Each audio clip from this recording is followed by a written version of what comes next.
question is from Azraf in Malaysia. And he writes, how can I improve my backhand stroke?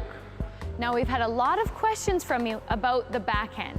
And the first thing to consider when learning how to do a correct backhand movement is first to forget about the way you used to hit the backhand, because those bad habits are part of the problem.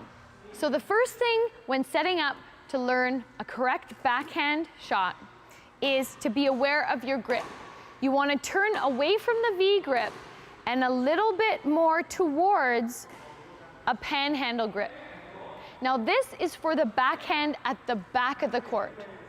It's a totally different scenario when you're going to the backhand at the front of the net.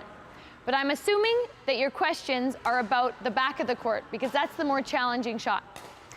So we're turning that grip a little bit more towards the panhandle so that our thumb is now on the side of the racket. So if we have our V grip, now I put my thumb right in the middle of where the V usually is intersected. What that's going to do is going to help me stabilize the grip as I come through the shot. The next step is to keep your arm very loose.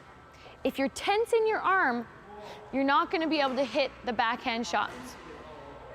So stay loose and think about your movement on the forehand side. When you hit a clear from the forehand, you come back with the backswing and you come up and connect with the shuttle and then follow through. But when it comes to the backhand side, we're not going to want to follow through in the same way. We want to generate that power from the backswing, so we keep it loose and outstretched, and we lead with our elbow pulling up, and then a loose grip comes and whips the racket up to the height position.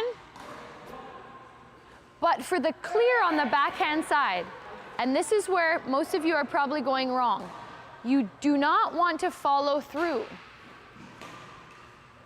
Any top-level player, you will see that they're not following through on their backhand. Instead, what they're actually doing is whipping their racket back from where it came from. So you generate the speed forward, and then you whip it back again, so it's almost like bouncing off a wall.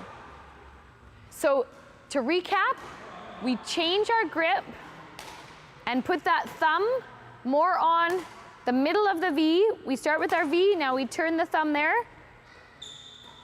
Then we relax our arm and pull up with the elbow and then whip the racket back down.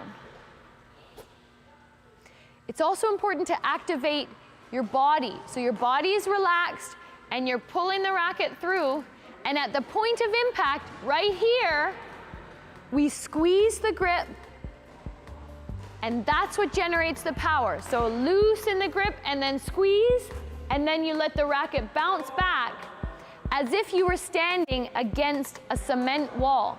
So you don't want your racket to hit into the wall. So you want to hit it and bounce it back. That's for the backhand clear. So I hope that helps.